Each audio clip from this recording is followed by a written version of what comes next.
पेंच नदीत अंघोळ करताना युवकाचा दुर्दैवी मृत्यू. अधिक मासानिमित्त स्नानासाठी आलेल्या भाविकांमध्ये शोककळा. पारशिवनी तालुक्यातील साले शिवारातील पेंच नदीच्या विस्तीर्ण पात्रात अंघोळ करताना पाण्याचा अंदाज न आल्याने एका 22 वर्षीय युवकाचा बुडून दुर्दैवी मृत्यू झाल्याची घटना घडली. या घटनेमुळे परिसरात हळहळ व्यक्त होत असून अधिक मासानिमित्त नदीत स्नानासाठी येणाऱ्या भाविकांमध्ये शोककळा पसरली आहे. मिळालेल्या माहितीनुसार सध्या अधिक मास सुरू असल्याने पेंच नदीच्या पात्रात धार्मिक स्नानासाठी मोठ्या प्रमाणात भाविकांची गर्दी होत असते.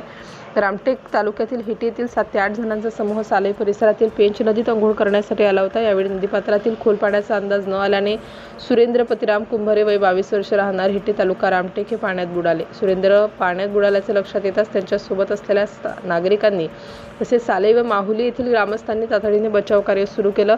स्थानिक नागरिकांनी मोठ्या प्रयत्नाने त्यांना बाहेर काढण्याचा प्रयत्न केला, मात्र त्यावेळी त्यांचा मृत्यू झाल्याचे स्पष्ट झाले. घटनेची माहिती मिळताच पोलीस प्रशासनाने घटनास्थळी धाव घेतली. मृतदेह ताब्यात घेऊन पुढील कायदेशीर प्रक्रिया पूर्ण करण्यात आली.